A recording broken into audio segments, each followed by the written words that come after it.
Nakita mo sana yung pagmumukha ng matanda kanina. Hindi maipinta nang makita yung tambak ng tae ng aso sa harap ng bahay niya. Buti nga sa matandang yon. Matigas kasi ang ulo niya eh. Akala niya kaya niya tayo. Wala bang nakakita sa'yo ng mga kapitbahay? Wala naman. 4:00 pa lang na madaling araw ko yung ginawa. Tulog pa ang mga kapitbahay natin ng ganong oras. Kanina nga paglabas ko, saktong palabas na rin siya. Kaya kitang-kita ko reaksyon niya. Sarap talagang busitin ng matandang yon. Hanggang sa siya na mismo ang sumuko. Sana ma-stroke ulit para matigok na sa susunod. Sirang-sira talagang araw ko kapag nakikita ko siya. Pareho lang naman tayo eh.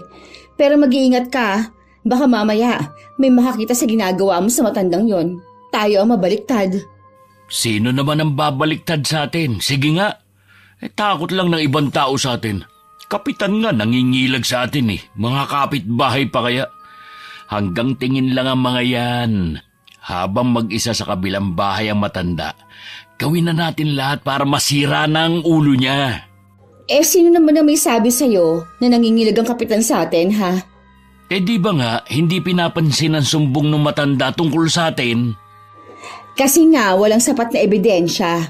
Kaya nga sabi ko sa'yo, mag-iingat ka sa ikinikilos mo. Baka mamaya tayo ang mabaliktad. Oo na.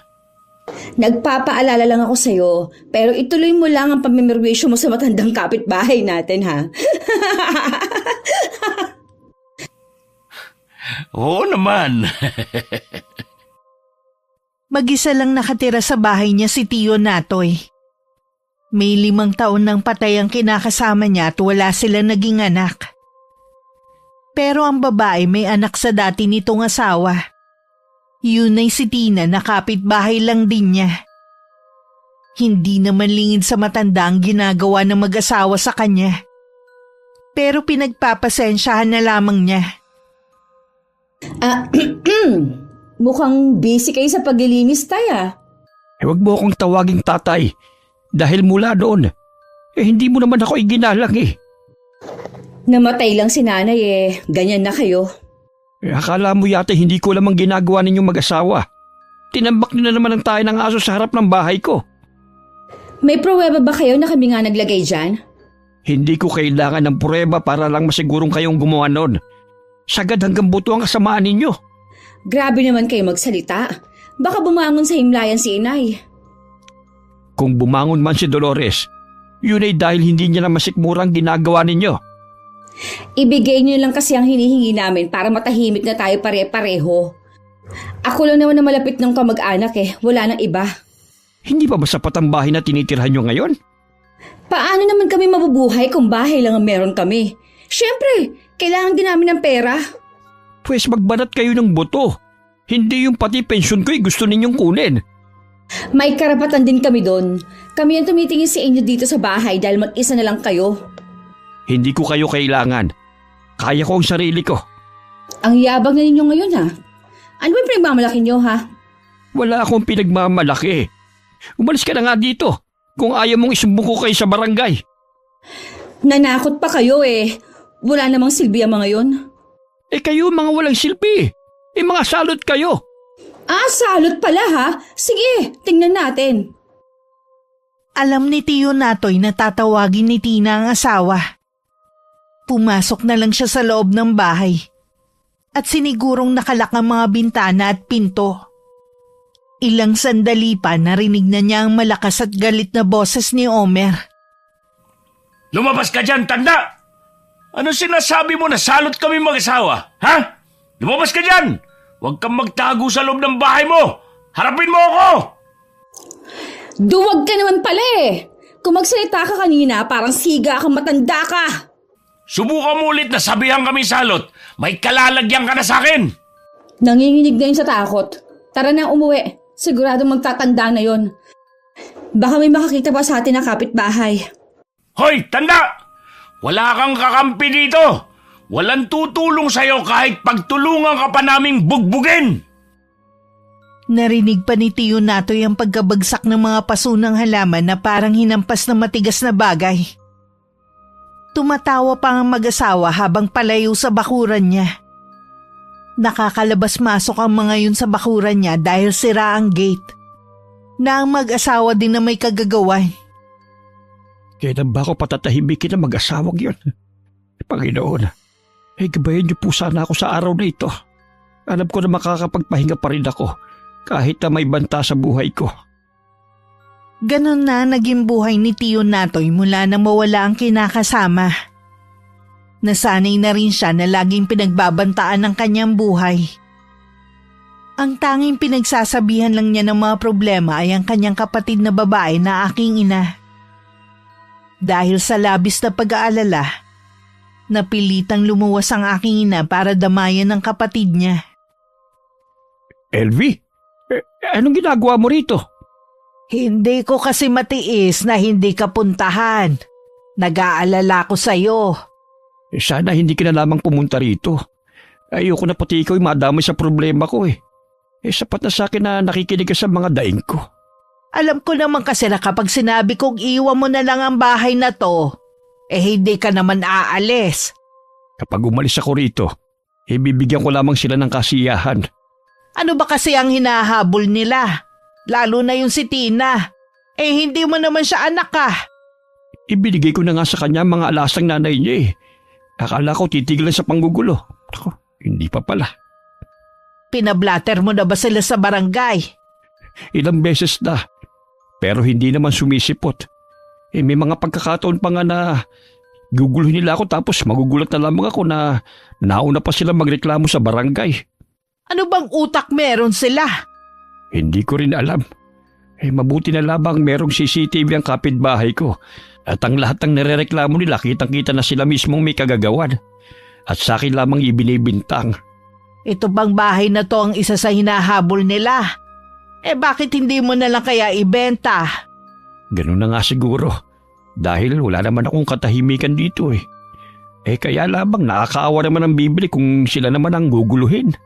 Hindi naman siguro nila gagawin yon. Baka makahanap na sila ng katapat. Oo nga pala. Alam ba ng anak mo na dito ka pupunta? Oo, pero hindi nila alam na may ganito kang problema. Dapat nga hindi ka na lang talaga pumunta rito Wala ka nang magagawa dahil nandito na ako. Siya nga pala. 3 buwan na lang uuwi na galing Saudi si Sheila. Kausap ko siya nung isang gabi. Sa kanya ko lang sinabi ang problema mo. Kumusta naman siya? Tatapusin na lang niya ang kontrata at uuwi na siya. Hindi na raw siya babalik. Sabi ko nga dito tumuloy sa bahay mo. Sana hindi mo na lamang sinabi sa kanyang problema ko. Mag-aalala pa yun doon. Sa lahat ng mga anak ko, si Sheila ang pinakamalapit sa'yo. Parang ama na ang turing sa'yo nun. Kaya sobra din siya nag-aalala sa'yo. Mabuti pa magpahinga ka na muna. Alam ko na napagod ka sa biyahe. Hindi lang maamin ni Tiyo Natoy pero lumakas ang loob niya dahil dumating si Inay. Kahit papano meron siyang kakampi sa bahay na yun. Nung hapon tumambay ang magkapatid sa may terrace ng bahay. Napansin nga ni Inay na walang gate. Na pwede sanang pumigil sa pagpasok ng mag-asawa sa bahay ni Tiyo Natoy. Dapat siguro kuya palagyan mo ng gate ang bakuran mo para hindi na sila makalabas-masok dito. May gate naman talaga rito. Kaya lamang sinira nga nila. Naubos na rin ang pera ko dahil kinuha na nila lahat. Ang tindi naman ng anak ng dati mong kinakasama pati yung lalaki. Dahil lamang sa nanay niya kaya hinahayaan ko na lamang siya. Hindi naman pwedeng hahayaan mo na lang siya lagi. Huwag ka na lamang sumagot kapag pumunta rito. Lahat kasi ng mga nakikisimpataya sa akin pinagtutulungan nila. Katulad ng umuupa dyan sa kabila. Ako, pinagtulungan nilang gulpihin. Hindi ba nagreklamo yung ginulpe? Nagreklamo nga sa barangay. Pero hindi nga sumisipot si Tina at ang asawa niya. Sa mga kwento mo palang kuya malala na ang nangyayari dito. Mabuti pa umalis na tayo. Sa bahay ka na muna tumira. Bahay ko ito, Elvie. Kung meron mang dapat umalis dito, sila yon at hindi ako. Mga tigasin nga. Naniniwala ako na makakahanap din sila ng katapat. Baka naman pantay na pareho mga paa mo bago pa dumating ang katapat nila. Hindi yun pahihintulutan ng may kapal. Alam niya na wala naman akong ginagawang masama. Maiba nga pala ako. Alam ba ni Tina na may anak ka? Hindi niya alam, pero sinabi ko sa nanay niya bago ito mawala. Ang kagustuhan ko na makita ko ang anak ko sa dati kong nobyang dahilan kung bakit gusto ko pa rin mabuhay. Sana nga mahanap natin siya. Kapag dumating si Sheila, hihingi ako sa kanya ng tulong. Pasensya na kayo mag-ina kung nagiging abala na ako, ha? Hindi ka abala sa amin. Mabuti pa, sa loob na tayo ng bahay. Baka bigla na naman sumulpot ang mabait mong kapitbahay eh. Tama. Mga ganitong oras pa naman ang labas ng mga yon. Tinataon nila na walang tao sa labas. Kapapasok lang ng magkapatid nang dumaan si Tina. Tumigil pa siya sa tapat ng bahay at sinisilip kung may tao sa loob. Dahil laging sarado ang mga bintana, hindi niya sigurado kung nandun ba si Tio Natoy. Madalas kasi kapag ganung oras, ugali ni Chong na magpahangin sa terrace. Nakabili ka ba ng beer at pulutan? Oo, chichira lang nabili kong pulutan. Wala pa kasi nagtitinda ng ihaw-ihaw sa kanto eh. Ayos na yan. Wala yata yung matanda sa bahay niya ngayon. Saan naman yung pupunta? Hindi nga makalayo dahil hirap sa paglalakad eh. Nasa loob lang yun ng bahay niya. Nung dumaan kasi ako, wala siya sa terrace niya. Ganitong oras kasi tumatambay yun dun eh. O hindi kaya lumabas para mag-withdraw ng pensyon niya. Yun nga ang naiisip ko eh. Mamaya puntahan natin. Alamin natin kung umalis nga ba. Nagtataka naman ako kung bakit hindi nagsusumbong yung matanda sa mga kamag-anak niya. Baka hindi niya makasundo kaya pinabayaan na rin siya. Hindi ba nagkukwento sa'yo nanay mo tungkol doon sa asawa niya? Walang naikukwento si inay. Tsaka malayo nga sa isa't isa ang loob namin. Kita mo nga, ni hindi ko alam na nag-asawa na siya ulit noon. Tingin ko, meron pang tinatago na yaman ng matandang yan. Diba, pinasok mo na yung bahay niya dati nung nasa ospital siya noon. Wala ka naman kamang nakita kundi konting halaga at ilang alahas lang. Malay mo, nakatago pala sa ibang lugar. Saan naman kaya? Yan lang naman ang bahay niya eh. Basta, iba ang kutob ko. Sana nga, tama ang kutob mo. Kasalukuyan naghahaponan ng magkapatid na marinig nila ang boses ni Omer sa labas ng bahay. Tatayo sana si inay nang pigilan siya ni Tio Natoy. Sanay na ang tsuhin ko sa ganong gawin ng lalaki. Naku si Omer yun. Huwag mo na lamang pansinin. Lasing na naman sigurong lalaking yun. Ano kaya ang kailangan niya? Ano pa ba? Di mamimerwisyo. Lagi ba niyang ginagawa yan, ha? Oo. Kung papatulad mo, babalik na rin lamang niya ang pangyayari. At tatakbo na naman niya mga yan sa barangay para magreklamo. Ibang klase rin pala ang utak na meron sila eh. Kumain na lamang tayo. Huwag mo nang pansinin ng lalaking yan. Sandali. Bubuksan ko na lang ang radyo. Masarap kumain habang nakikinig ng magagandang awitin na sikat nung araw eh. Hindi ka pa rin nagbabago. Mahilig ka pa rin makinig ng mga kanta habang kumakain. Oo naman, namana ko ang ganitong ugali sa inang natin. Ipinagpatuloy na lang ni Tio Natoy ang pagkain habang binubuksan ni inay ang radyo. At naghahanap ng istasyon kung saan pinapatugtog ang mga lumang kanta noong araw. Nang marinig naman ng mag-asawa sa labas ang pagpapatugtog ng radyo, lalong umusok sa galit si Omer. Tarantadong matanda ka, ha? Nananadya ka ba, ha? Sabi ko lumabas ka, hindi magpatugtog ng radyo. Ano bang trip niya ngayon? Ikaw ang trip niya. Ay! Ano ba yan? Nakakagulat ka naman.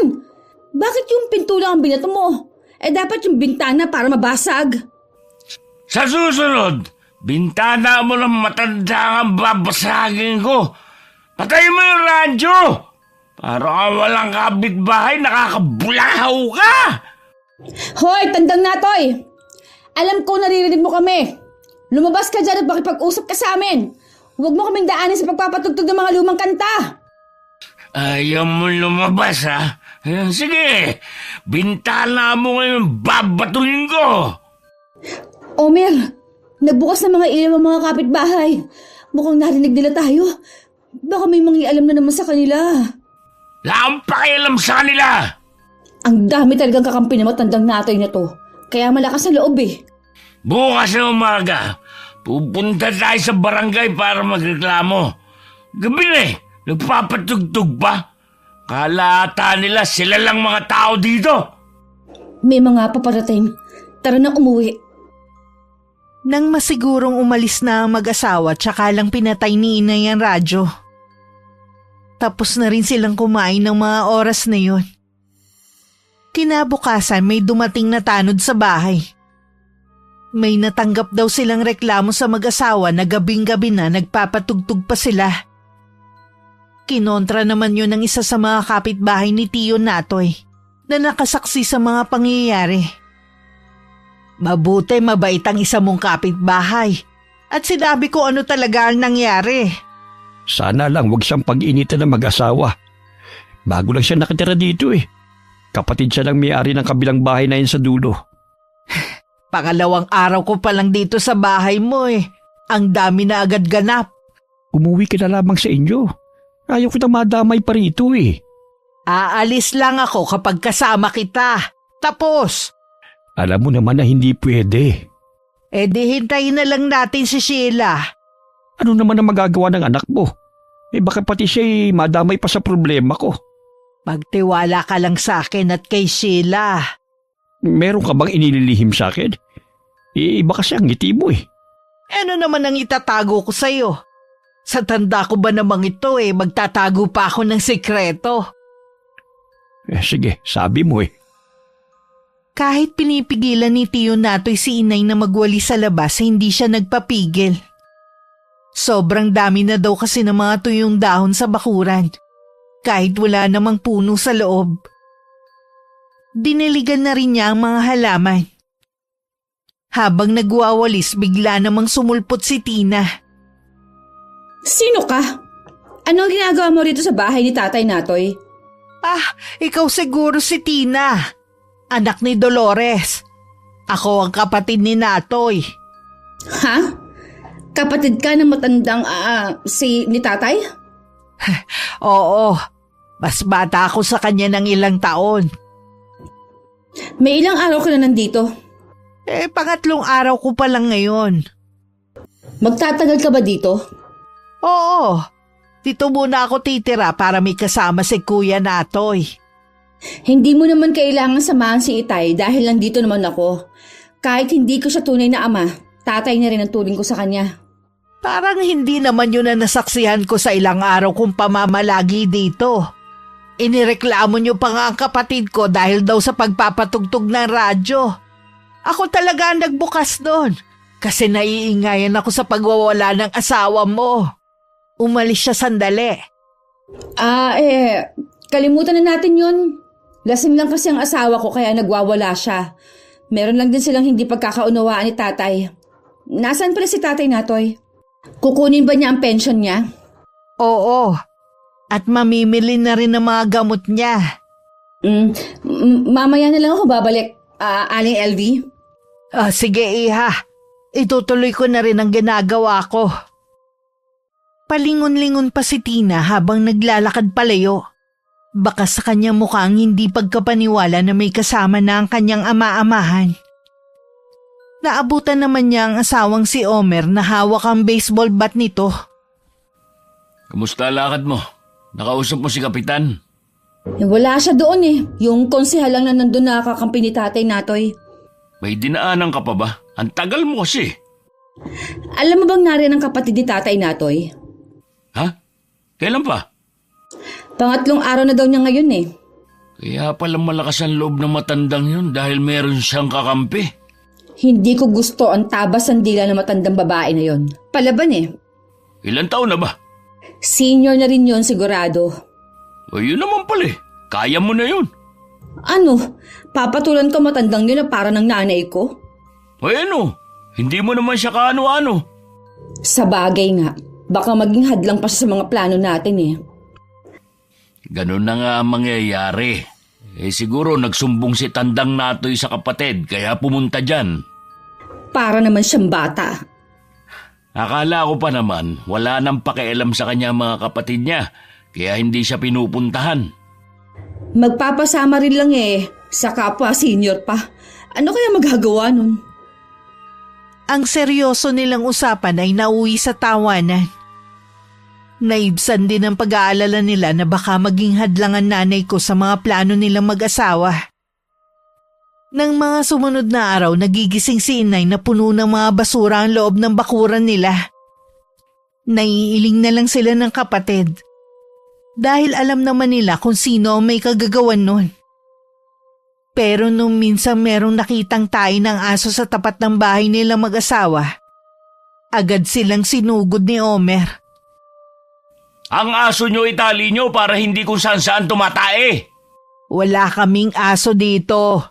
Kaya ano ang itatali namin? Huwag ka nga sinungaling matanda ka.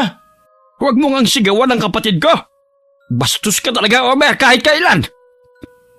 Ito namang kapatid mo, ang tanda na, sinungaling pa rin. Nakita ko pa lang siyang nagpapakain ng aso. Sasabihin niya wala kayong alaga. Pinakain ko lang yon pero hindi ko kilala ang may-ari ng asong yon. Bakit kasi nagpapakain ka ng hindi mo alaga? Nawili na tuloy dito. Hayun, sa tapat ng bahay namin tumae. Papakain ko sa yung tayo na yun eh. Sige, gawin mo. Para madagdagan pa ang mga atraso mo sa amin. Anong atraso? Wala akong atraso kahit kanino. Kayo may malaking atraso sa akin. Humanda kayo. Maghaharap tayo sa barangay. Siguraduhin mo lang nahaharap ka. At hindi lang puro bunganga. Talagang ginagalit mo ako ha? Subukan mong saktan ng kapatid ko. Ihahampas ko itong tungkod sa matigas mong ulo. Ang tapang mo, tanda. Sino ba pinagmamalaki mo ha? Tung kapatid mong uugod-ugod na rin katulad mo? Hindi ko alam kung paano ka pinalaki ng mga magulang mo. Sa buong buhay ko eh. Ngayon lang ako nakatagpo na walang modong tulad mo. Huwag mong maisali-sali ang mga magulang ko dito. Kayo na nga itong may kasalanan, kayo pa talaga matapang. Mga matatanda na kayo, hindi nyo pa alam kung nakakaperwisyo na kayo. Bumalik ka na sa lungga mo kung ayaw mo magtawag ako ng mga kapitbahay para makita na ng pagwawala mo dito sa bahay namin. Huwag mo akong tinatakot ha. Mga kapitbahay! Hinaharas na naman kami ng mabait naming kapitbahay! Natakot si Omer nang makita nagsilabasan ng mga tao sa kani-kanilang bahay. Tinapunan pa niya ng matalim na sulyap ang magkapatid bago lumakad palayo. Nagpasalamat naman si Tiyo Natoy sa mga kapitbahay niya. Grabe naman ang bunganga na lalaking yon. Mabuti na tagalan mo sila. Oo, hindi nga lamang si Dolores. Noon pa mabigat na ang loob ng asawa ko sa kanya. Ilang beses din niya kinausap noon si Tina. Pero hindi siya nakinig. Si Tina ba mabait noon? Nako, pasaway din. Hindi kasi siya lumaki sa ina kundi sa ama. Hindi namin alam kung anong naging buhay niya dati. Lalo pa sigurong lumala ang ugali na mapangasawa niya si Omer. Bagay nga silang magsama. Ganun na nga. Siya nga pala. Alam ko na mabait ka sa mga hayop pero tigilan mo na yung pagpapakain sa kanila para wala nang masabi ang mag-asawa. Nung bandang hapon may pumunta na naman sa bahay na barangay tanod. Nakatanggap na naman daw sila ng reklamo sa mag-asawa tungkol sa kanila. Sa pagkakataong yun matapang na silang sinagot ni Tiyo Natoy. Bakit ba kapag ang mag-asawa na yun ang nagrereklamo? Para kayong sinisili sa pagpunta rito. Pero kapag ako nagrereklamo, ang dami ninyong dahilan para hindi kami magkaharap-harap sa barangay. Haharap kami. Siguruhin nyo lamang na aasikasuhin nyo rin ang reklamo namin. Isasama ko lahat ng mga kapitbahay na handang tumistigo laban sa kanila. Pumunta nga si Nanay at Tiyo Natoy sa barangay pero hindi dumating ang mag-asawa. Naghain din sila ng reklamo pero hindi daw sila maaaring magreklamo. Dahil nauna na ang kabilang panig. Pareho naman daw ang kanilang reklamo kaya paghaharapin na lang sila. Sa nakikita ko mas pinapaboran nila ang mag-asawang yon. Ganun na nga. Alam ko kasi kamag-anak ni Omer ang kapitan dito Hindi ko lamang alam kung paano niya naging kamag-anak. Kaya naman pala Siguro asahan ko ng lalo pang gugulo sa mga susunod na araw. Maghahanda na lang ako. Sinabi ko naman sa'yo umuwi ka na lamang sa inyo. Ang kulit mo din Matigas din ang ulo mo, no? Hindi nga ako aalis kung hindi ka sasama. Huwag na natin yan pagtalunan. O siya, hindi na kita pipilitin. Oo nga pala. Tuwing gabi, kachat ko si Sheila. Nabanggit ko sa kanya ang problema mo rito. Sabi niya, magpapadala siya ng pambili ng materyales para maipaayos mo ang bakuran. Huwag na kamo. Ipunin na lamang niya yung pera para kapag umuwi siya rito meron siyang pampuhunan sa negosyo. Gusto lang tumanaw ng utang na loob ang pamangkin mo. Dahil nung nabiyuda ko ikaw na ang nagpaaral sa kanila magkakapatid. Sabihin mo sa kanya hindi naman ako humihingi ng kapalit sa nagawa ko Alam naman namin yon. Pero gusto niya talagang tumulong para hindi na rin makapasok ang mga yun dito. Pumayag ka na. Lalo lamang natin sila gagalitin. Kilala ko si Omer. Halangang bituka noon. Wala siyang sinasanto. Nakita mo naman ang ugaling ipinakita, di ba? Ano ba kasi ang gusto nilang mag-asawa, ha? Bakit ka ba nila ginugulo, kuya? Wala na rin naman silang mahihita sa'yo Nag-umpisa lang naman ang panggugulo nila sa akin nung mawala na si Dolores Nagagalit sila kapag merong pumupunta rito. Gusto nilang kunin ang lahat ng pera ko at alaas na naipundar ko. Pinapipirma nila ako sa isang dokumento na hindi ko naman alam kung para saan. Manggi ako siyempre. Mabuti na lang hindi ka pumirma, baka kung ano na yon. Baka gusto nilang kunin ang bahay na to. Kahit magulo ang isip ko noon, alam ko pa rin ang ginagawa ko. Gusto ko na kapag nagkita kami ng anak ko, meron akong may pamana sa kanya. Manalig ka lang. Siguradong magkikita na kayo ng anak mo. Sana nga, dahil nararamdaman ko na malapit na rin akong sumunod kay Dolores. Kalaunan dahil na rin sa pamimilit ni Inay, tinanggap na rin ni Tiyo Natoy ang tulong na inaalok ko. Ang isa sa mabait na kapitbahay ni Chong ang tumulong para makahanap ng gagawa ng bakod at gate ng bahay niya. Nakarating naman sa mag-asawa ang gagawin ng tiyuhin ko. Kaya pasilip-silip sila sa mga gumagawa. Nang makakita ng butas, sumugod na naman sila sa bahay. Hindi nyo man lang iniisip yung mga nakatira sa likod. Wala na kami madaanan Oo nga naman, Tay. Ang putik na nga ng harapan wala pang madaanan. Basta lang kayo makapagpagawa no? Bulag ba kayo? Ano ang tingin nyo sa maliit na daanan na yan? Kung nasisikipan kayo sa pagdaan dito, sa kabila kayo dumaan at hindi dito. Ito naman talagang daanan ninyo baka nakakalimutan nyo. Akin ang daan na ito. Sakop pa ito ng lupa ko. Talaga? Sakop pa to ng lupa mo? Nasaan ang pruweba mo? Nasaan ang titulo? Hindi ko kailangang ipakita sa'yo. Basta alam ko akin ito. Ang sabihin mo, wala ka naman talagang hawak na titulo. Dapat nga hindi mo ginagalaw ang bahay na yan Bakit kailangan mo kasing pabakuran pa? Oo nga, hindi ka malang humingi ng permiso sa amin. Wala kang respeto sa nanay ko. Hindi ko kailangang humingi pa sa inyo ng permiso. Akin ang lupa na ito. Nabili ko na ito bago pa kami nagsama ng nanay mo. Hindi nyo nga kayang patunayan na sa inyo to Kami kaya namin patunayan na kay nanay ito. Patunayan nyo at maghaharap tayo kahit saan. Hindi ko kayo uurungan. Ang yabang mo na Porket magpapagawa ka lang ng bakod, akala mo kaya ka ng protektahan yan? Tumawag na ang kapitbahay ng mga tanod. Anumang oras papunta na sila rito. Kayo pa talaga may gana magpatawag ng barangay tanod Tina, tara sa barangay at irereklamo natin ang magkapatid na ito. Tignan ko lang kung hindi mapatigil ang ginagawa nila. Kayo po talaga may gana manakot Sige, tingnan natin. Sige na, magreklamo na kayo doon. Huwag niyo nang abalahin ang mga gumagawa rito. Nang makaalis ang mag-asawa, pinatuloy na ni Tiyo Natoy ang mga taong gumagawa. Pumasok naman siya sa loob ng bahay. Sumunod naman ang inay sa kanya. Ayos ka lang ba, kuya? Medyo nahihilo lamang ako. Ikukuha kita ng tubig. Maupo ka muna riyan. Gusto mo bang daling kita sa ospital? Hindi na. Mawawala rin mamaya. Tingin ko may halo na ring inggit ang ginagawa nila sa'yo, kuya. Siguro nga. Nag-aalala lang ako na baka magpapunta na naman siya ng mga pulis dito gaya ng dati. Ha? Bakit naman magsasama sila ng mga pulis hindi ka namang kriminal? At saka pinablatter mo ba yun sa barangay?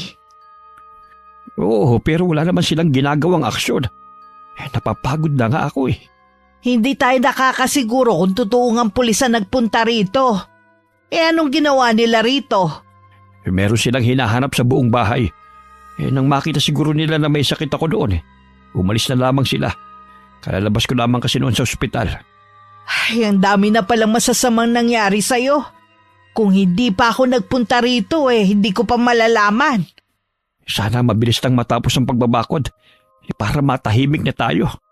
Ay, sana rin makauwi na si Sheila dito sa atin. Para siya ang haharap sa dalawang yun. Nang may dumating ulit ng mga tanod sa bahay, si nanay na lang ang humarap sa kanila. Sinabi ni inay sa kanila sa istasyon ng pulis na lang sila maghaharap.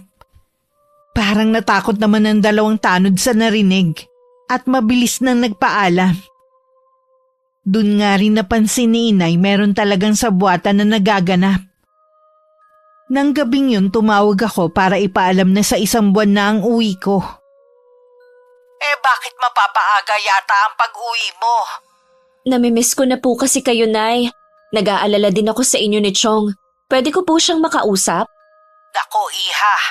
Kahapon pa masama ang pakiramdam niya. Kakatulog lang niya ngayon Ganun po ba? Kawawa naman si Chong.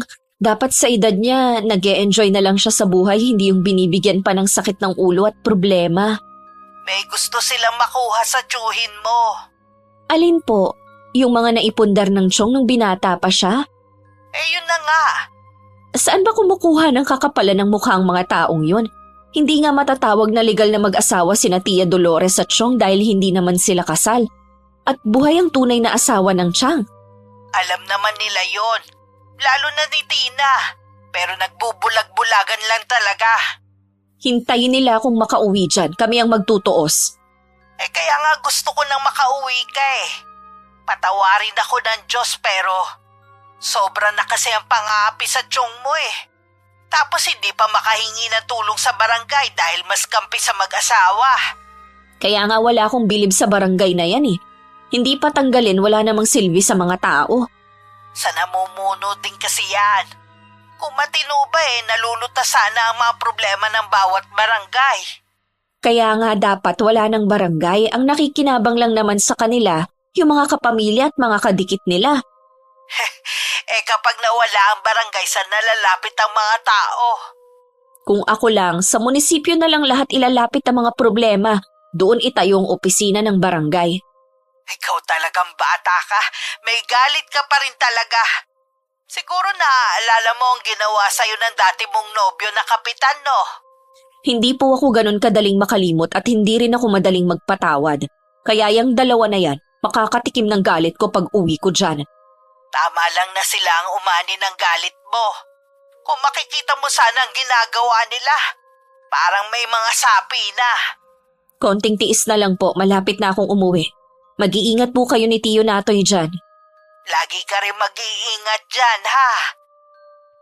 Inabot din ng 2 linggo bago naayos ang gate at bakod ng paligid ng bahay ni Tiyo Natoy. Sa loob ng 2 linggong yun, hindi sila tumigil sa pangahara sa 2 matanda.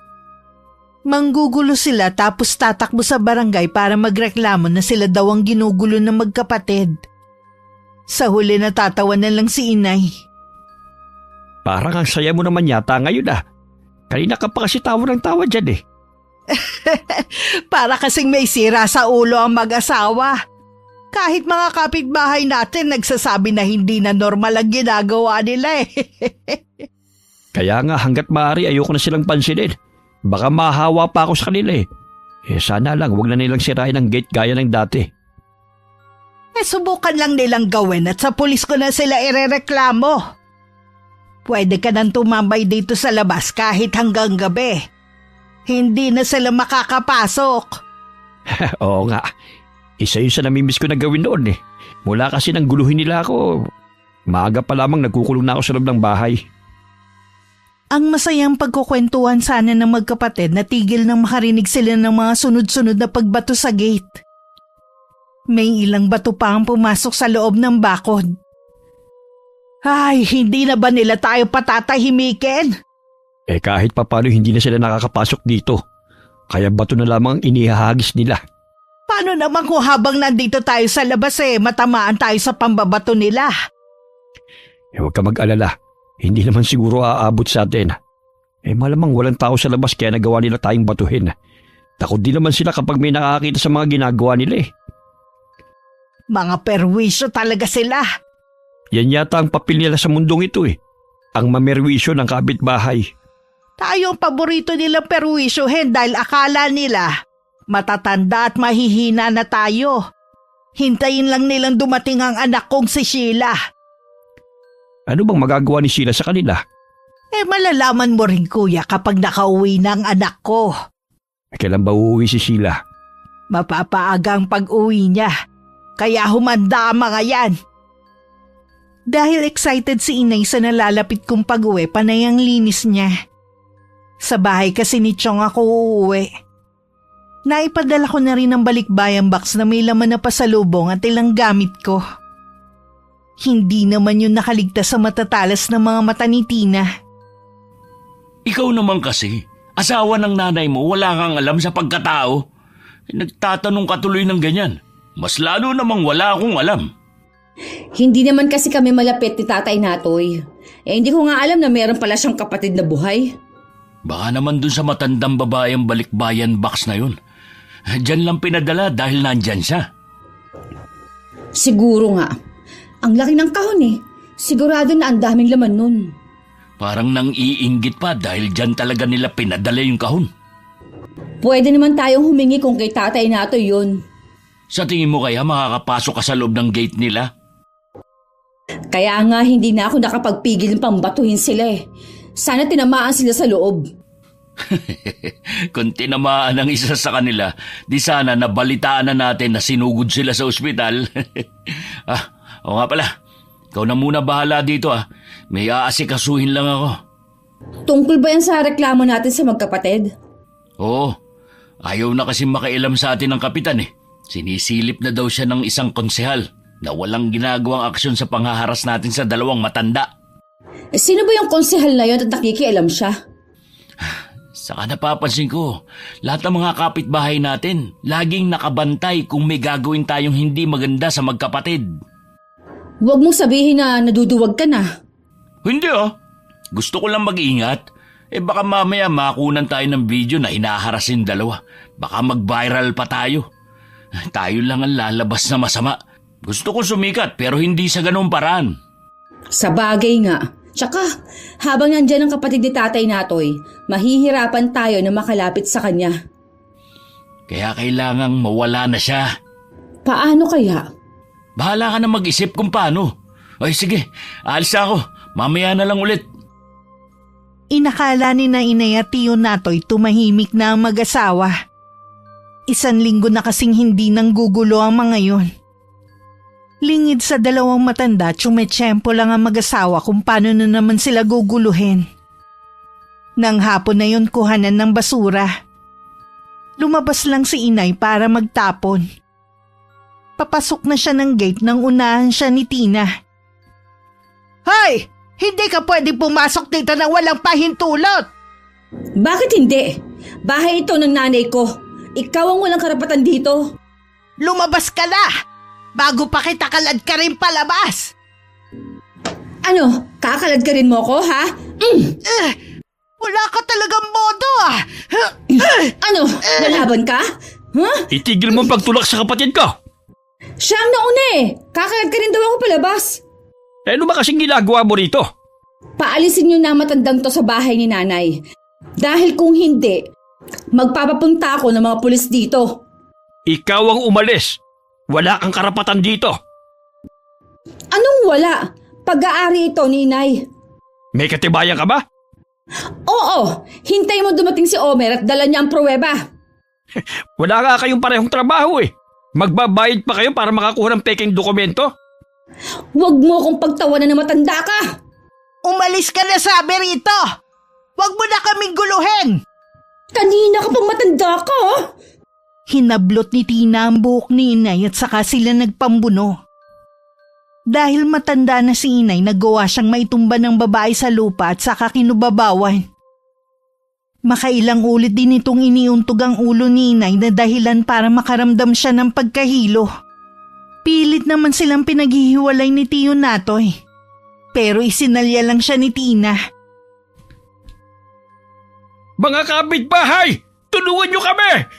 Maawa ka, Tina! Bitiwan mo na ang kapatid ko! Wala kang awa! Para mo na siyang ina! Huwag kang makialam dito. Sobra na tong babaeng to eh. Lulumpuhin ko matandang to ng magtanda. Hayop ka! Sumpain ka, babae ka! Magbabayad ka ng mahal sa ginawa mong to! Sumasagot ka pa. Babasagin kong bungo mo para tuluyan ka na mawala. Tina! Bitiwan mo na siya! Dumating na rin ang mga kapitbahay. Isang malaking lalaki ang bumuhat kay Tina palayo kay inay. Ang iba dinaluhan ng inay na wala ng ulirat at may umaagos na dugo sa ulo. Nagpresenta naman ang isa na may sariling tricycle na dadalhin na sa ospital si inay. Inalalayan naman ng isang babae si Tiyo Natoy para makasunod. Nagmagandang loob naman ng ibang naroon na isara ang bahay at gate. Sinulyapan pa nila ng masama si Tina na parang wala lang ang ginawa. Anong tinitingin-tingin nyo? Baka gusto nyo kayo naman ang isunod ko. Magsuwi na kayo tapos lang palabas. Buiset! Isinara pa talaga ang gate. Pagdating sa ospital, agad naman silang inasikaso ng doktor.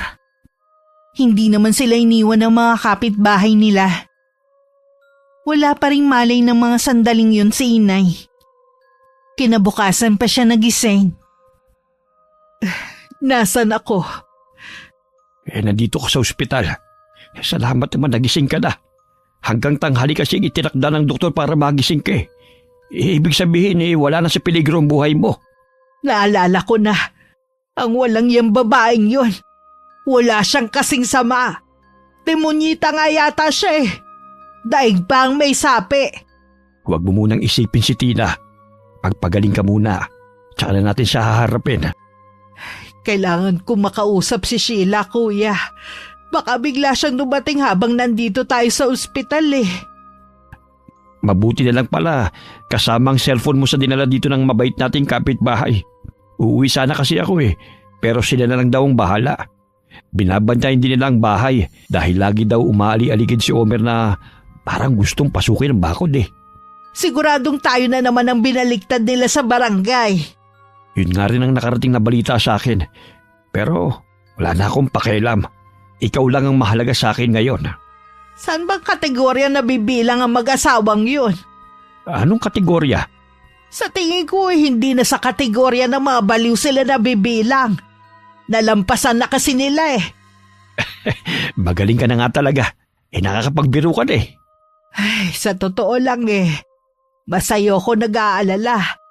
Baka kasi atakihin ka na naman eh. Natakot talaga ako. Hindi ako makapaniwala na magagawa yun ni Tina. Napaka-violente niya. Nagdasal talaga ako na sana walang masamang mangyari sa akin para mabantayan kita rito sa ospital. Awa ng Diyos, pinakinggan naman niya ako. Marami naman ang nakasaksi. Pwede na natin siyang kasuhan sa pulis. Oh, may tumatawag sa cellphone mo. Baka si Sheila na yan. Napangiti si inay nang makita na ako nga ang tumatawag. Pero hindi na rin niya napigilan na mapaiyak na ipinag-alala ko. Bakit po kayo umiiyak? May nangyari ba sa inyo ni Chong? Nandito ako ngayon sa ospital, anak. Ano pong ginagawa niyo dyan? Dinala ko dito ng tiyong mo at ilang kapitbahay.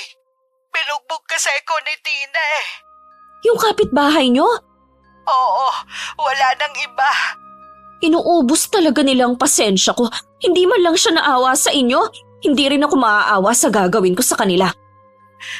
Anak, kailan ba ang eksaktong uwi mo? Sa makalawa po, Nay. Baka nasa bahay na kami ng tiyong mo noon. Doon na lang po ako tutuloy. Ang Chong po, sinaktan din ba siya? Hindi naman. Salamat ka at walang masamang nangyari sa kanya eh. Pasensya na po kayo, Nay, ha? Kung natatagalan ako sa pag-uwi. Wala yun, anak. Ang importante naman sigurado ka nang uuwi. Kung alam niyo lang ang nararamdaman ko, kulang na lang talaga hilahin ko ng mga araw. Hindi na nga ako makatulog dahil excited na ako na makasama na ulit kayo. Tapos mababalitaan ko na. Mabuti nga hindi ako napatay ng babaeng yun eh. Basta anak, hihintayin ka namin ha? Opo, Nay. Magpahinga na po muna kayo. 2 araw pa bago pinayagan si Inay na makalabas ng ospital. Kahit kumikirot pa rin ang ulo at mga pasa sa katawan, makikitang masigla na si Inay dahil sa pagdating ko. Panay din ang awat sa kanya ni Chong dahil gusto na agad maglinis ng bahay. Ang tigas talaga ng ulo mo eh. Sinabi nang huwag ka nang kumilos eh. Baka mabinat ka pa. Ako nang bahala rito. Darating na kasi bukas si Sheila eh. Mas lalo yung magagal kapag nalaban niya naglinis ka pa pag uwi mo rito sa bahay. Makinig ka na lamang sa akin. Huwag ka na magalit, uupo na lang ako. Mabuti naman. Nagugutom ka ba? Gusto mong kumain? Mamaya na lang, sabay na lang tayong kumain. Iinom ka pa kasi ng gamot eh. Pwede naman yung mamaya eh. Alam na kaya ng mag-asawa na nakauwi na tayo? Malamang. Matalas ang pangamoy ng mga yun eh. Bilang na ang mga maliligayang sandali nila. Dahil na naman sa pagdating ni Sheila, nahihiwaga na talaga ako sa iyo eh. Ano bang gagawin ni Sheila sa kanila? Igaganti tayo ni Sheila sa kapihan na ginawa sa atin ng mag-asawang yon. Mas matindi pa ang dadanasin nilang pagdurusa sa gagawin sa kanila ng anak ko. Teka lang, Elvie. Huwag mong sabihin na si Sheila ang nagmana ng kaalaman sa kulam ng inang natin. Siya ga, kuya. Buong puso yung tinanggap ni Sheila. Pero alam mo namang masamang gawain yun. Galing yun sa demonyo. Nagiging masama lamang ang kulam kung gagamitin sa masamang paraan. Di ba masama na gamitin ang kaalaman sa kulam ni Sheila para makagandi sa mag-asawa? Kuya, wala nang tatalo sa kasamaan ng mag-asawang yon. Kailangan silang maparusahan sa ginawa nila sa atin at sa ibang tao. Kaya lamang hindi tama ang gumante. Kasalanan yun. Pigilan mong anak mo sa balak niya. Hindi ko gagawin yon. At natitiyak ko sa'yo na hindi rin susunod sa'yo ang anak ko. Matigas din ang ulo nun eh. Elvie, makinig ka nga sa akin. Magpapahinga na lang muna ako sa kwarto ha. Tawagin mo na lang ako kapag kakain na. Walang nagawa si Tiyo Natoy kundi ang mapailing na lang. Habang nakasunod ang tingin sa aking ina. Samantala nalaman na ng mag-asawa na nakauwi na sina Inay at Chong. Nakita kasi ni Tina ang tricycle na nagatid sa kanila. Mabuti hindi natuluyan ng matandang yun, kundi lagot tayo. Nagdilim na kasi yung paningin ko nung araw na yun eh. Hindi na ako nakapagpigil. Sumobra ka na nga talaga sa ginawa mo. Kung natuluyan yun, buong barangay makakalaban natin. Magsasampa kaya sila ng kaso? Hindi ko alam. Ang importante naman, naunahan na natin sila sa pagpapablatter. At saka kung sakali nakasuhan tayo, hihingi tayo ng tulong sa ninong kong pulis. Akala nila makakaisa na sila ha? Sa ngayon, kailangan muna natin magpalamig. Makakalimutan din naman ng mga tao ang ginawa natin eh. Oo nga. Tsaka malay mo, dahil sa ginawa ko sa matandang babae na yun, matakot at umalis na. Isama na sana niya si Tandang Natoy para sa atin na ang bahay na yun. Oo nga pala, Meron ka na bang dokumento na nagpapatunay na kay Inay ang bahay na yon? Wala pa eh. Ang laki kasi ng hinihingi sa akin. Buti sana kung nasa atin pa ang ATM nung matanda. Komportable na sana tayo ngayon. Wala tayong magagawa. Ipinabalik sa kanya ang ATM niya sa barangay noon. Mabuti na lang, marami na tayong nakuhang pera sa kanya. Kaya lang, kailangan natin ng peking papeles. Sabi pala ng dalawang yon, may katibayan sila na kay Tatay Natoy ang bahay na yon. Ibig sabihin, tama talagang hinala ko. Itinago lang niya kung saan. Kaya hindi mo mahanap nun eh. Kahit kulang na lang, baliktarin ko yung bahay niya. Hintay na lang kaya natin na mamatay si Tatay Natoy. Wala naman siyang ibang pamamanahan kundi ako, di ba? Dahil wala naman siyang ibang anak. Tanga ka rin eh, no? Hindi ka nag-iisip? Hindi ka naman niya kaano-ano. Sana inampung ka niya noon para isunod ka sa apelyido niya. Sigurado na maghahabol ang kapatid at mga pamangkin niya. Dapat kasi napilit na natin siya noong pang pumirma eh. Kita mong inatake na noon kaya hindi nakapirma. Tsaka kahit anong pananakot natin, hindi pumipirma eh. Mabuti pa, bili mo na lang ako ng beer at pulutan. Gusto kong mag-relax muna. Kinabukasan, dumiretso na ako sa bahay ni na Tiyo Natoy. Masayang sinalubong ako ni Inay. Niyakap ko naman sila ni Chong na mahigpit. Nawala naman ng ngiti ko sa labi na makita ko ang itsura ni Inay. May mga pasapa kasi siya sa muka. Parang biglang dinurog ang puso ko. Hindi ka ba nahirapang tuntunin tong bahay? Hindi naman, Chong. Parang ang laki ng itinanda nyo nung huli ko kayong makita. Matanda na naman talaga ako eh. Konting panahon na lang ang itatagal ko sa mundong ito. Huwag nga po kayong magsalita ng ganyan. Alalahanin nyo, magkikita pa kayo ng anak ninyo sa dati nyong nobya. Parang nawawalan na ako ng pag-asa na makikita ko pa siya eh. May kausap na po akong kaibigan ko. Tutulungan niya po tayo. Ibinigay ko na po yung pangalan ng dati niyong nobya at address kung saan sila dating nakatira. Sana nga iha makita na natin siya. O ayan kuya, tutulungan na tayo ng anak ko. Huwag ka na masyadong nag-iisip. Madalas ko kasing makitang tulala ang tiyong mo eh. Sabi ko masama ang laging nag-iisip. Tama si Inay, Chong. Relax lang po kayo. Sige, hindi na ako mag-iisip masyado ngayon. Halina muna kayo. Nakahanda na ang hapag. Alam ko anak, gutom ka na. Puro paborito mong in-order ko. Mukha pong masarap ang lahat. Kumain na po tayo. Bigla ako nagutom eh. Napansin daw ni Inay tuwing nakakagawa ng malaking kasalanan ng mag-asawa. Nananahimik ang mga yun ng 1 linggo sa bahay nila. Nasa labas kami nun ng bahay at tinitingnan ang bakod na pinagawa ko. Dapat pala Nay, pinataasan pa natin ang bakod. Yun nga sana ang gusto ko, kaya lang hindi naman sa akin to. Ayaw pa nga pabakuran ng tiyong mo, hindi ba? Nay, talaga po bang naubos na ang pera ni Chong? Oo, ipinakita niya sa akin ang laman ng bank account niya. Hinawakan daw kasi ang ATM niya nung mag-asawa. Wala din siyang cellphone nun kaya hindi makatawag sa akin. Mabuti na lang may mabait na kapitbahay na tumulong nun sa tiyong mo. At inilapit nga ang problema niya sa barangay. Ibang klase rin talaga ang kasamaan nila. Wala na akong masabi. Pati ipon ng matanda para sana maging maganda ang buhay, ninakaw pa nila. Ano ba ang plano mo, iha? Gaganti po ako at walang makakapigil sa akin. Ang Tiyo Natoy mo kasi tutol sa plano mo eh. Wala na po siyang magagawa pa. Buo na ang pasya ko. Nakahanda na rin ang lahat. Ang kailangan ko na lang, makita ang mag-asawa.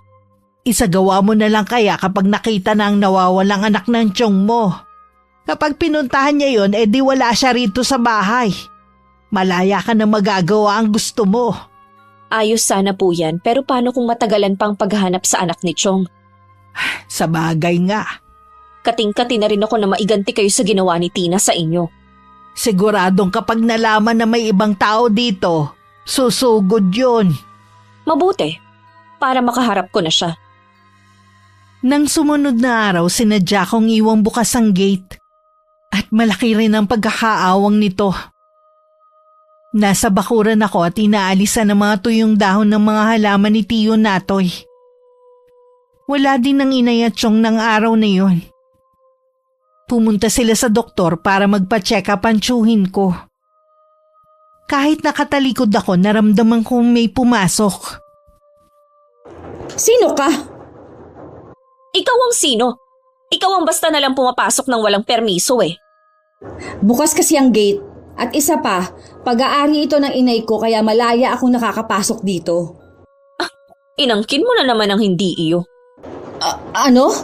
Nasaan ba mga tao dito? Umalis ang inay at Chong. Ako lang ang naiwan dito. Anak ka ni Aling Elvie? Oo. Kauuwi ko lang galing ibang bansa. Isa akong OFW. Ikaw yung nambubog sa nanay ko kaya siya na ospital, di ba? Hindi ko alam ang sinasabi mo. Wala nga kaming nabalitaan na na-ospital siya eh. Napakasinungaling mo talaga. Dapat sa'yo may award eh. Dahan-dahan kasi pananalita mo ha. Kung totoo yan, di sana inireklamo na ako ng nanay mo. Bakit malaya pa rin ako? Dahil may iba akong plano. Mas matindi pa kung makukulong ka. Ano ang ibig mong sabihin? Malalaman mo rin sa mga susunod na araw. Mabuti naman na nandito ka. Umalis na kayo sa bahay na ito at isama mo ng inay mo. Kami kasi ang may karapatan dito. Hintayin mo ako dito. Meron lang akong kukunin sa loob. Iniwan ko sandali si Tina sa labas. Pagbalik ko, parente na siyang nakaupo sa may terrace. Inabot ko naman sa kanya ang mga dokumento. Habang binabasa niya yun, nag-iiba ang ekspresyon ng mukha niya. Siguro naman, alam niyo na kung saan kayo lulugar ng asawa mo. Kahit hindi ako tunay na anak ni Tatay Natoy, itinuring niya akong anak dahil kay nanay. Yun na nga eh. Pero ikaw, hindi mo siya itinuring na ama. Imbis na magpasalamat kayo dahil binigyan kayo ng sariling bahay, ito pa ang igaganti mo sa kanya. Kailangan kong makausap si Tatay Natoy. Hindi mo na siya makakausap. Mula ngayon, ako na lang ang kakausapin ninyo. Bakit ba? Sino ka ba para pagbawalan ako, ha? Abogado ka ba nila? Hindi. Pero ako ang gaganti sa mga dinanas nilang kaapihan sa inyong mag-asawa. Patawa ka naman. Yung mga taga rito nga walang nagawa, ikaw pa kaya? Mabuti pa, bumalik ka na lang sa ibang bansa kung saan ka nang galing. Maglinis ka na lang ng CR. Di ba? Yun naman ang trabaho ninyo. At least kumikita ng marangal. Ikaw, anong ginagawa ninyo? Mamerwisyo ng kapitbahay? Yun ang ipinagyayabang mo, ha? Hindi kami perwisyo. Kaya pala. Binabalaan kita. Umalis na kayo ng nanay mo dito. Ako nang bahala kay Tatay Natoy. Nangako ko kay inay na ako mag-aalaga sa kanya kaya umalis na kayo. Ginugulo nilang ang pananahimik namin dito. Nang makaalis si Tina, tsaka ako lang sinara ang gate. Wala siyang kamalay-malay na nakakuha na ako ng ilang hibla ng buhok niya. Isang imbing ngiti ang sumilay sa akin bago ko kinuha ang garapon. At saka ko inilagay doon ang buhok niya. Nagpupuyos naman ang kalooban niya na nagsumbong sa asawa. Ano ba yan? Baka sa susunod, bungoan ka na ni Tandang Natoy na nasa bahay niya. Hindi tayo nakasisiguro. Sira na ang plano natin ito. Malamang wala na tayong makukuha. Wala na talaga dahil kompleto ang babae niyo sa dokumento. Parang gusto kong magwala kanina. Sisirain ko na lang ang bawat araw nila. Gagawin kong impyerno ang pagtira nila dyan. Baka nakakalimutan mo. May warning na tayo sa barangay. Lahat ng kapitbahay natin na kampi sa magkapatid, inireklamo na rin tayo. Wala akong pakialam sa kanila. Basta gagawin ko ang gusto ko. Yung babae kanina, parang may kakaiba sa kanya eh. Anong kakaiba? Hindi ko maipaliwanag eh. Alam ko na meron siyang masamang plano sa atin. May pinag-aralan siguro yun, kaya iba magsalita at kumilos. Huwag mo sabihing naiinggit ka na naman. Bakit naman ako maiinggit sa kanya? Bilib na bilib ka kasi sa kanya eh. Hindi ah! Kakausapin ko si Ninong. Baka meron siyang kilala na pwedeng manakot sa tatlong yun. Papasukin mo ang bahay nila kahit may tao? Hindi ako kasama. Yun lang hihiramin ko mga tao kay Ninong. Parang nakikinikinita ako na mga takot sa mukha nila. Ewan ko. Hindi maganda ang kutob ko sa gagawin mo. Huwag mo nilang kaya ituloy. Para malaman natin kung gaano katapang ang pamangkin ni Tandang Natoy. Labas ako dyan. Bahala ka sa plano mo. Bakit parang nag-iba ka yata ngayon? Hindi nga kasi maganda ang kutob ko sa babaeng yun. Nag-iinarte ka lang. Diyan ka na nga. Magsasaing lang ako. Habang hinuhugasan ng bigas, biglang natigilan si Tina. Pinagmasdan niyang maigi ang mga butil. Dahil nagtataka siya bakit parang may gumagalaw. Ganun na lang ang pagkagulat niya nang makita na puro uod yun. Isang malakas na tili ang pinakawalan niya. Ano nangyari? Bakit ka sumigaw? Yung kaldero puno ng uod. Hindi pala. Yung mga butil lagi mga uod. Ha? Hindi kita maintindihan. Tingnan mo na lang kasi. Kahit si Omer natakot sa nakita. Bahagya pa siyang napaatras at nagtayuan pa ang mga balahibo sa buong katawan. Paano nangyari yun? Hindi ko rin alam. Bigas naman ang nasa lagayan natin eh.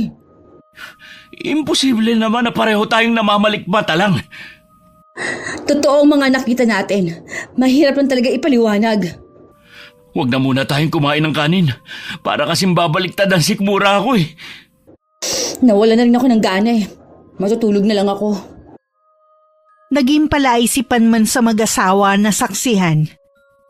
Kahit gusto man nilang masagot ang kanilang mga katanungan, mas pinili pa rin nila na manahimik na lang. Natuloy din ang masamang balak ni Omer sa amin. 3 kalalakihan ng tahimik at maingat na pumasok sa loob ng bakuran. Pero bago pa man sila makapasok sa loob ng bahay, sinalubong na sila ng mga baging na naging mga sawa. Kinabukasan galit na tinawagan ng ninong niya si Omer at sinabi ang nangyari. Bakit ganyan ang mukha mo?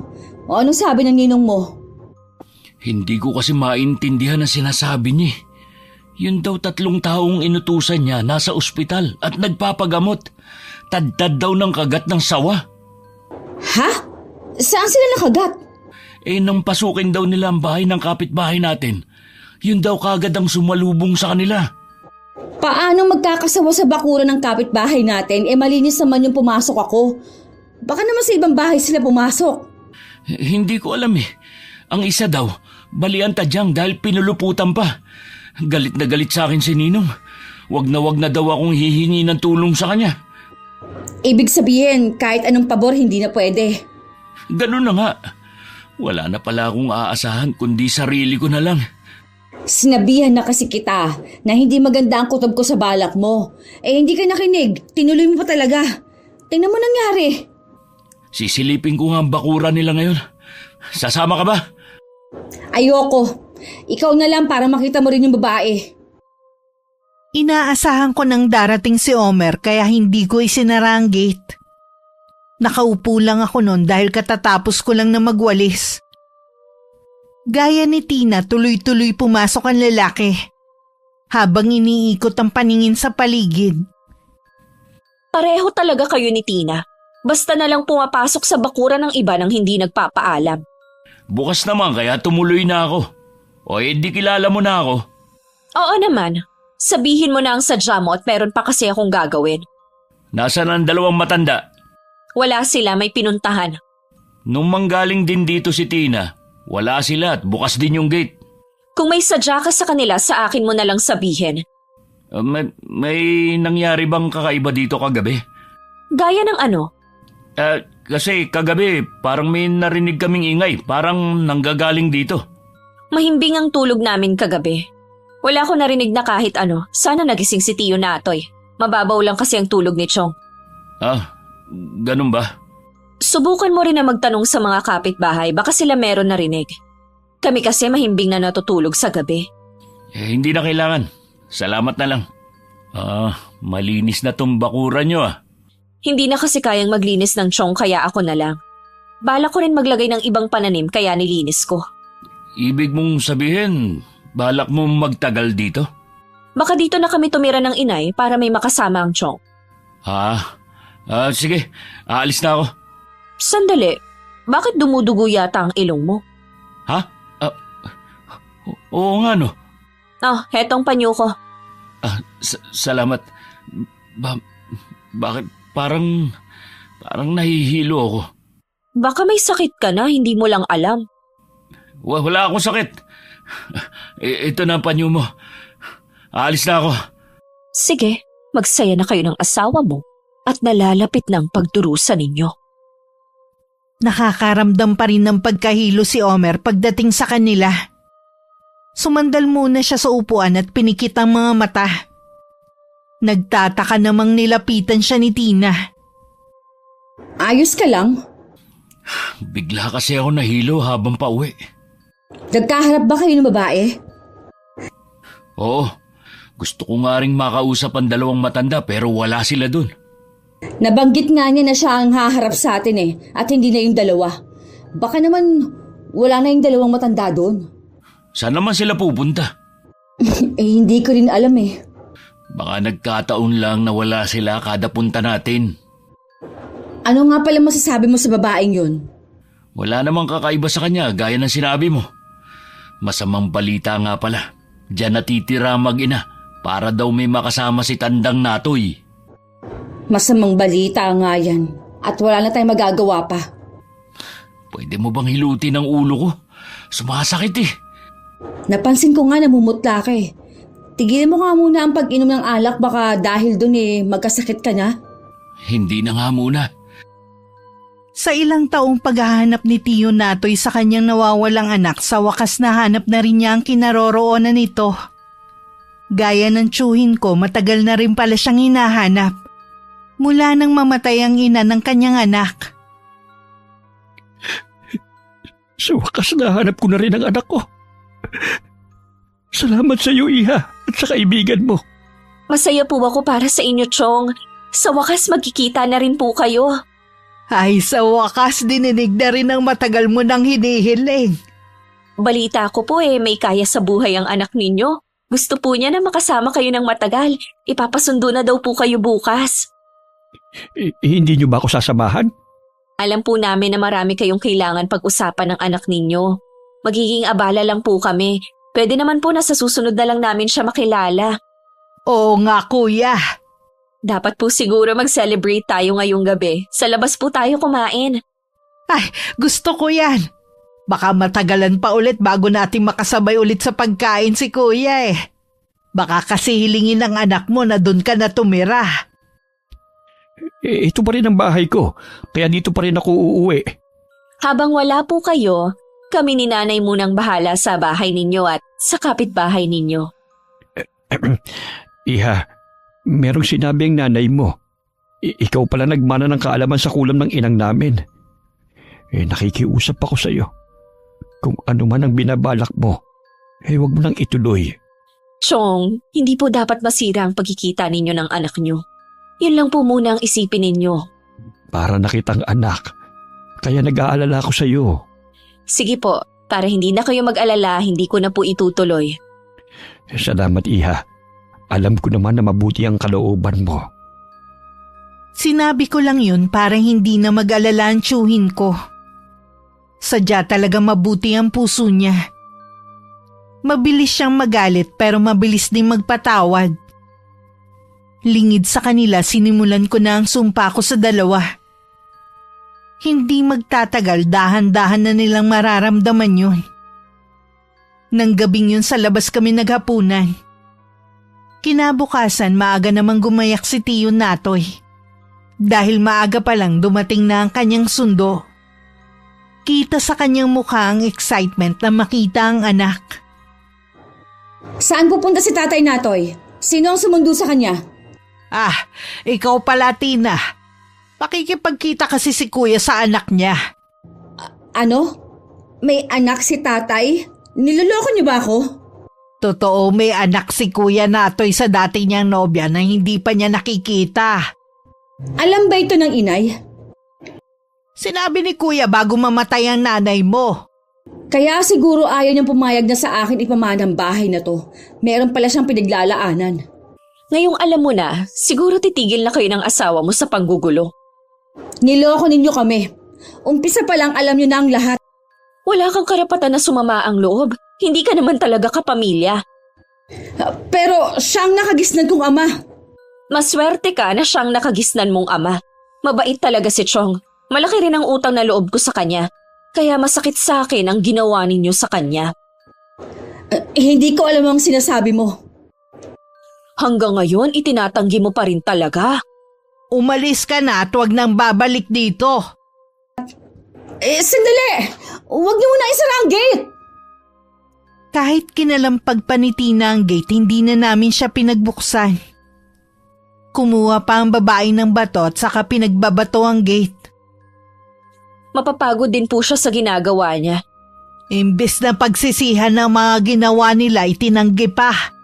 Hintayin nilang matindi kong ganti sa kanila.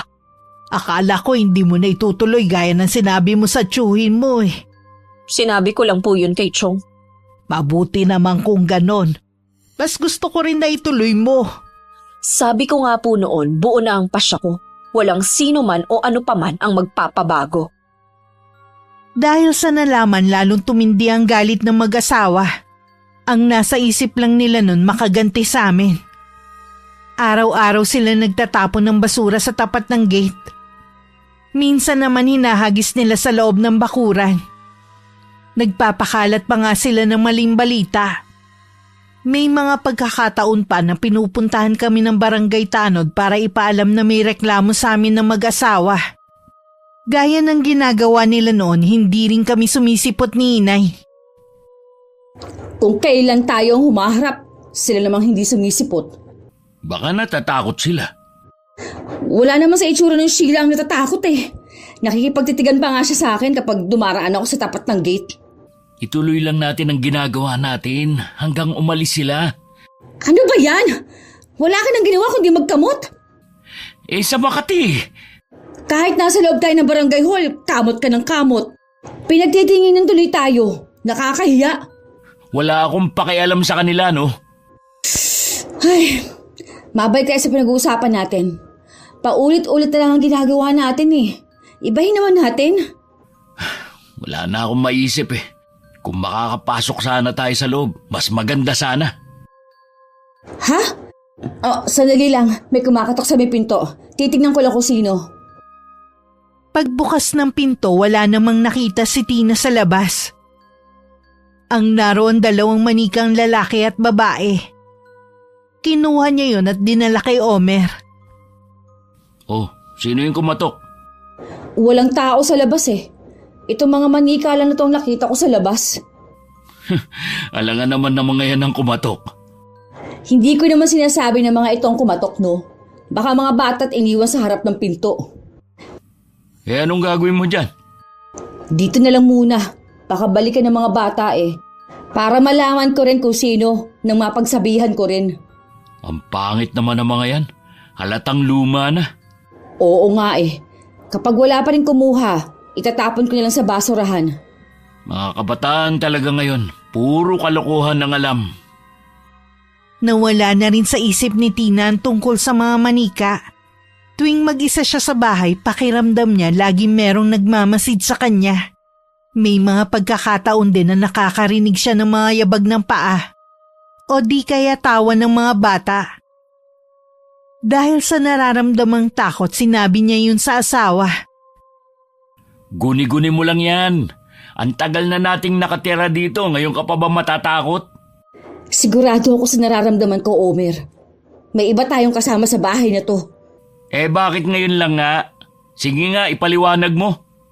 Hindi ko rin alam. Teka, yung mga manika. Huwag mong sabihin na nandito pa sa bahay ang mga yun. Nawala na nga sa isip ko eh. Wala naman na kasing kumukuha. Omer, kinuha mo ba ang mga manika dito? Hindi ah. Hindi ko nga alam na hindi mo pa pala tinatapon eh.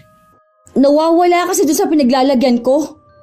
Baka nilipat mo sa ibang lugar o di kaya naitapo mo na. Nakalimutan mo lang. Hindi naman ako ulyanin na katulad mo, no? Sigurado ako na nandito pa sa bahay ang mga yon. Tulungan mo na nga lang akong hanapin. Napapagod ako eh. Sige na, Omer.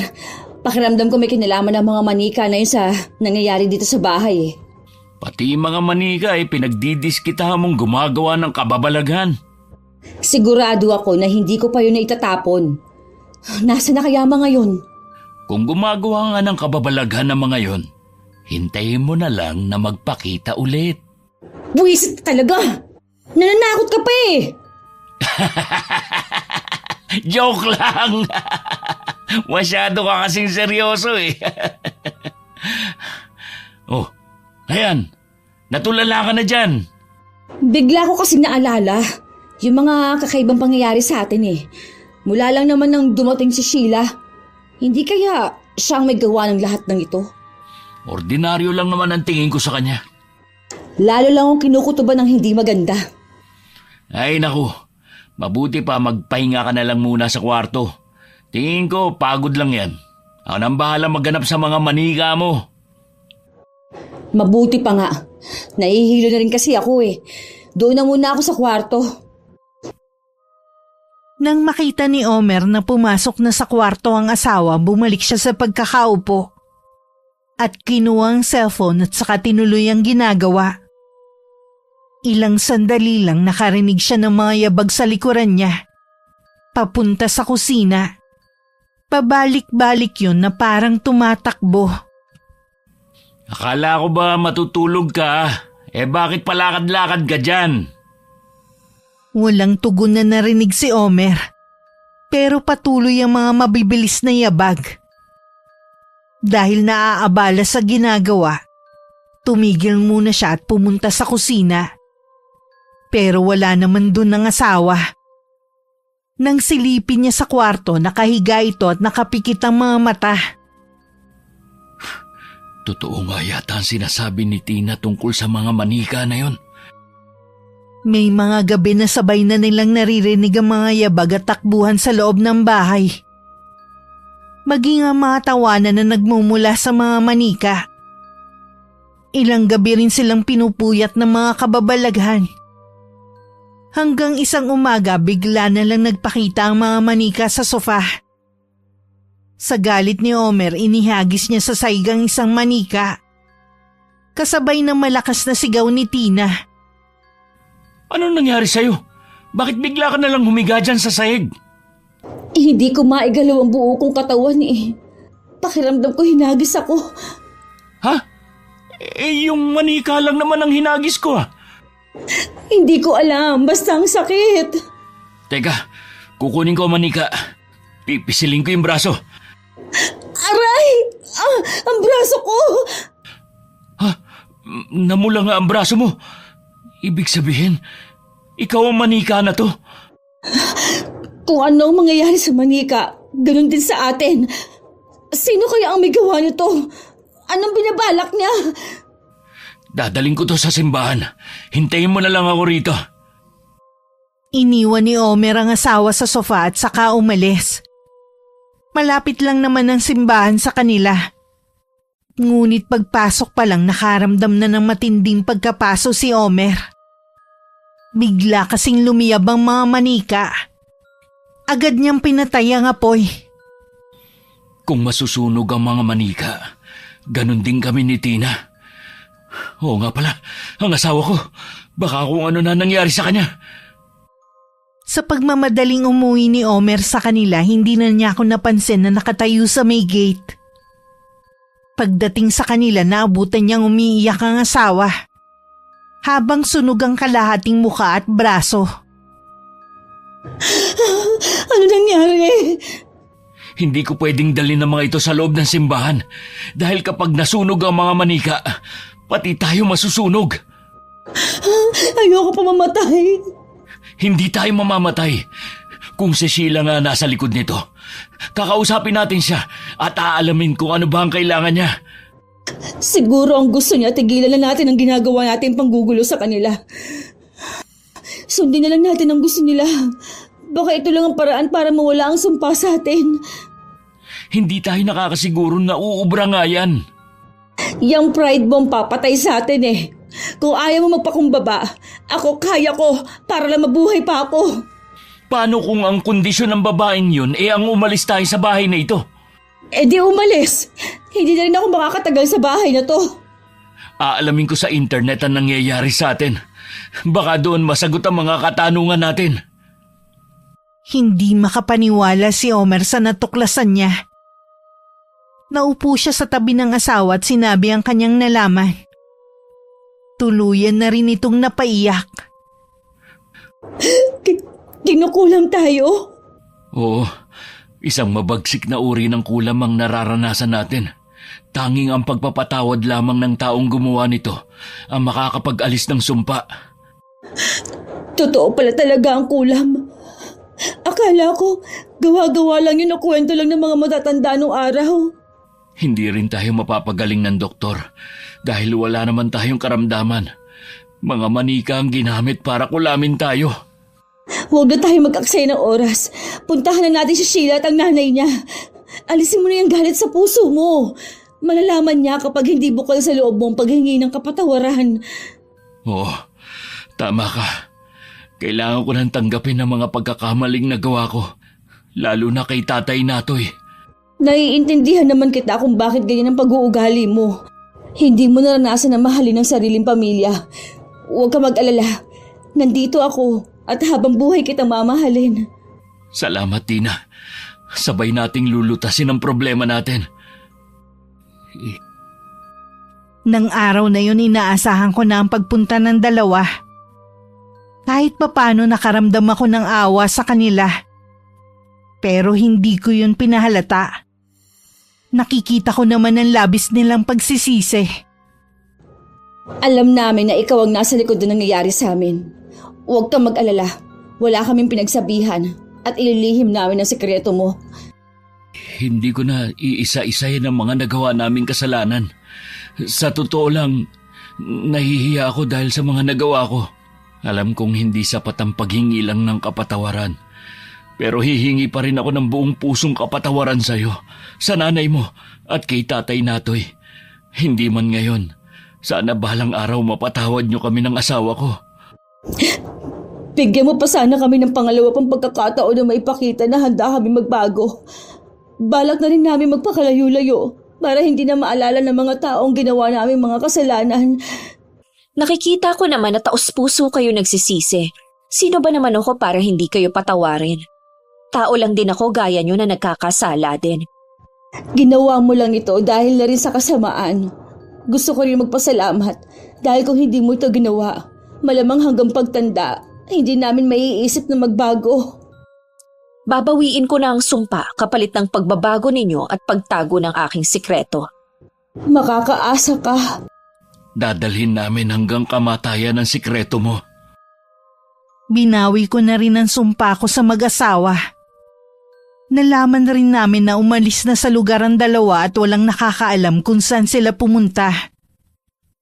Ipinagdasal ko pa rin na sana mahanap nila ang kaligayahan at katahimikan sa pupuntahan nila. Sigurado na magugulat ang tiyo Natoy mo kapag umuwi na siya rito. Matatagalan pa po siguro siya makakauwi, lalo't may apo na pala siya. Nawili na siya dun eh. Sa wakas naging masaya na ulit ang kapatid ko. Tahimik na rin ang lugar na ito. Pinahanga mo ko, anak. Hindi ka pa rin nagpadala sa galit mo. Lahat naman po ng tao may karapatan sa pangalawang pagkakataon, lalo't nagsisisi naman sila. Tama ka. Sigurado na maraming natutunan ng mag-asawa sa nangyari sa kanila. Ako din po, Nay, meron ding natutunan. Lagi pa rin natin piliin ang maging mabuti sa kapwa. Huwag padadaing sa bugso ng galit dahil madalas laging mali ang nagagawa nating desisyon. Hindi ko na rin ginamit muli ang kaalaman ko sa kulam. Ibinaon ko na yun sa limot. Tuwing meron nagkakasala sa akin, idinadaan ko na lang sa dasal. Alam ko kasing mas mabisa yung sandata. Mas mapapalapit din ako sa Panginoon dahil sa aking pananampalataya. Wakas,